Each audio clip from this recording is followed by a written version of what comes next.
Berikut akan kami sampaikan laporan studi kasus bangunan gedung dan kawasan kantor Kementerian PUPR 3 di Kabupaten Penajam Pasir Utara, Provinsi Kalimantan Timur. Akan kami sampaikan tiga hal, yaitu pertama latar belakang, kedua profil lokus, dan penerapan SMKK pada tahap perencanaan pembangunan gedung Kemenko 3. Sebagai latar belakang, pertama bahwa penerapan SMKK pada pembangunan bangunan gedung dan kawasan kantor Kemenko 3 ini merupakan bagian yang tak terpisahkan dari sistem manajemen pelaksanaan pekerjaan konstruksi dalam rangka menjamin terwujudnya keselamatan konstruksi. Juga diamanatkan dalam Undang-Undang Nomor 2 Tahun 2017 tentang jasa konstruksi bahwa tujuan penyelenggaraan jasa konstruksi diantaranya adalah memberikan arah pertumbuhan dan perkembangan jasa konstruksi untuk mewujudkan struktur usaha yang kokoh, andal, berdaya saing tinggi, dan hasil jasa konstruksi yang berkualitas. Juga diamanatkan dalam Permen PUPR nomor 10 tahun 2021, disebutkan dalam sebut bahwa pengguna dan penjasa dalam penyelenggaraan jasa konstruksi harus menerapkan juga SMKK. Kedua, ini adalah profil lokus kita, yaitu bahwa pembangunan kompleks gedung Kemenko 3 ini nantinya akan menyediakan ruang kerja ASN, Kementerian Koordinator pada khususnya, dan juga akan menyediakan ruang kerja sementara atau swing space untuk ASN, kementerian, dan lembaga terkait pada tahap awal pengembangan ibu kota negara. Ada 9 lingkup pekerjaan, yaitu 1. Tahap pendahuluan, kedua pekerjaan perancangan, ketiga pekerjaan persiapan, kemudian nanti ada pembangunan tower 1, tower 2, tower 3, tower 4, kemudian juga ada bangunan fasilitas, dan terakhir adalah penataan kawasan. Untuk pembangunan ini secara total kapasitas ruangnya adalah untuk menteri 8 ruangan, diikuti oleh 11 menteri juga ada 16 ruangan, eselon 1 21 ruang, sekretaris juga diikuti 21 ruang, eselon 2 90 orang, dan staf ada 1174, sehingga total nanti akan tertampung sekitar 1330 orang. Dan ini ada intensitasnya untuk luas lahan total 32.900 meter persegi dengan luas lantai 31.124 meter persegi. Luas basement 11.033 meter persegi, dan kita akan menggunakan KDB sebesar 17,35%, KLH 1,13, dan KDH 11,92 dengan tinggi bangunan 30,6 meter. Nah, jadi SMKK ini adalah bagian dari sistem manajemen pelaksanaan pekerjaan konstruksi untuk menjamin terwujudnya keselamatan konstruksi. Setiap pengguna jasa dan penyedia jasa dalam penyelenggaraan jasa konstruksi harus menerapkan SMKK. SMKK ini diatur dalam Permen PUPR nomor 10 tahun 2021 tentang pedoman sistem manajemen keselamatan konstruksi. Dan juga diatur bahwa SMKK diterapkan oleh pengguna jasa dan juga penyedia jasa sejak dimulainya tahap pengkajian atau perencanaan, tahap perancangan, tahap pelelangan, tahap pelaksanaan, pengawasan, hingga sampai pada kegiatan serah terima akhir pekerjaan atau final handover nantinya.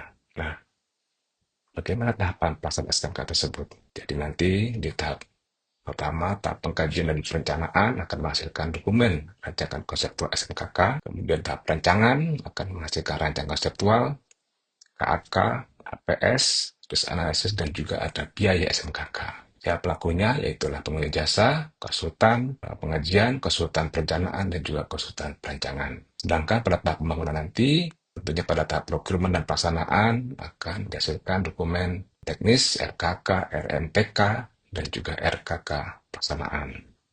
Tentunya para pelakunya adalah para pengguna jasa, kontraktor atau pelaksana, konsultan pengawas, dan juga konsultan MK. Jadi SMKK itu rancangan konseptualnya adalah dokumen telaah tentang keselamatan konstruksi yang disusun oleh penyedia jasa konsultansi, konstruksi, pengkajian, perencanaan, juga serta perancangan. Kemudian apa itu RKK atau rencana keselamatan konstruksi, yaitu adalah merupakan dokumen lengkap rencana penerapan SMKK dan merupakan juga satu kesatuan dengan dokumen kontrak. Jadi nanti setiap calon penyedia jasa wajib menyusun dan menyampaikan RKK dalam dokumen penawaran. Nah, pada tahap perencanaan atau perancangan pembangunan bangunan gedung ini, salah satu hal yang perlu diperhatikan adalah perkiraan biaya, khususnya biaya yang dibutuhkan dalam penerapan SMKK ini. Apa itu biaya penerapan SMKK? Jadi adalah biaya yang diperlukan untuk menerapkan SMKK dalam penyelenggaraan jasa konstruksi, di mana perkiraan biaya penerapan SMKK akan meliputi biaya minimal 9 item, yaitu penyiapan rencana keselamatan konstruksi, kemudian kedua sosialisasi, promosi atau pelatihan, kemudian juga biaya untuk alat pelindung diri atau APK dan alat pelindung diri atau APD. Kemudian asuransi dan perizinan, personil K3 konstruksi, kemudian juga fasilitas, sarana, prasarana dan alat kesehatan, kurang yang diperlukan, konsultasi dengan ahli terkait, keselamatan konstruksi sesuai dengan lingkup pekerjaan dan juga kebutuhan di lapangan, dan terakhir adalah kegiatan dan peralatan terkait dengan pengendalian risiko keselamatan konstruksi. Berikut adalah area yang berisiko terjadi kecelakaan dan harus diwaspadai dalam pekerjaan pembangunan bangunan gedung dan kawasan kantor Kemenko 3 ini. Yang pertama adalah di area kantor itu sendiri, yaitu tower 1, 2, 3, 4, pada area dom dan juga multifunction hall dan ruang upacara. Juga sama, yaitu di area kerja sendiri, yaitu area kerja dalam kantor dan juga di kawasan kantor. Nah, juga kita akan perhatikan area yang berisiko adalah tentunya ada area lalu lintas dalam kawasan kantor, khususnya pada bangunan second walkway dan juga kawasan. Tentunya ini adalah sesuai dengan peraturan nomor 10 tahun 2001 bahwa ada tingkat risiko kembali. Nah, apa saja yang menjadi alat pelindung kerja dan juga alat pelindung diri? Itu pertama jenisnya itulah jaring pengaman atau safety net yang tentunya wajib disediakan untuk pekerjaan di ketinggian. Yang kedua adalah tali keselamatan atau safety life line yang tentunya wajib disediakan untuk pekerjaan di ketinggian juga yang berfungsi untuk menahan jatuh di ketinggian yang dikaitkan ke full body harness nantinya. Kemudian ketiga, pagar pengaman penahan jatuh atau guard railing disediakan untuk pekerjaan di tepi bangunan yang ketinggiannya di atas 2 meter. Keempat, lantai penahan jatuh atau safety deck. Ini wajib disediakan untuk pekerjaan di ketinggian juga, terdiri dari rangka baja dan jaring yang safety net horizontal dan terbuat dari jaring polinet yang berasal dari bahan nilon. Dengan spesifikasi diameter sampai dengan 10 mm. Dan kemudian juga ada tangga pekerja, itu juga wajib disediakan untuk ketinggian dengan perbedaan elevasi. Yang keenam, pembatas area atau restricted area itu wajib disediakan untuk terbatas. Ini ada area terbatas akan di lokasi pekerjaan yang akan membatasi pekerja dan orang tertentu. Ketujuh, perlengkapan keselamatan bencana, yaitu perlengkapan keselamatan yang dengan tingkat resiko keselamatan konstruksi besar, mencakup P3K, tandu, ada fluid, center, dan sebagainya. Kemudian alat berat juga tower crane yang digunakan untuk mengangkut material dan peralatan ke ketinggian. Ini juga menjadi alat pelindung kerja. Kemudian juga boom lift, alat berat yang dirancang untuk mengangkat pekerja ke area yang lebih tinggi dan juga sulit dijangkau. Kemudian juga ada eskavator long arm, jenis alat konstruksi yang memiliki lengan yang lebih panjang dari eskavator standar. Kemudian juga ada helm pelindung, TNI, melindungi kepala dari benturan dan sebagainya. Kemudian pelindung mata, kemudian sarung tangan, sepatu keselamatan yang terbuat dari rubber safety dan two cap. Kemudian juga ada pelindung jatuh atau fall arrester. Nah, bagaimana dengan risiko dan dampak pada tahap perencanaan bangunan gedung SMKK? Tentunya ada beberapa risiko yang diidentifikasi. Pertama yaitu adalah kesalahan desain. Ini cukup penting diperhatikan bahwa kesalahan desain bangunan gedung yang tidak mempertimbangkan faktor keselamatan dan akan mengakibatkan kesalahan perhitungan estimasi biaya SMKK. Kedua, ketidakpatuhan ini akan berdampak cukup fatal, terutama pada ketidakpatuhan terhadap faktor keselamatan dan kesehatan kerja. Ketiga, kurang identifikasi bahaya yang tentunya akan menjadi peningkatan biaya SMKK, khususnya untuk biaya APD dan APK. Keempat, kurangnya analisis risiko yang terkait dengan bahaya yang telah diberikan tersebut. Nah, itulah risiko-risikonya dan bagaimana dan dampaknya.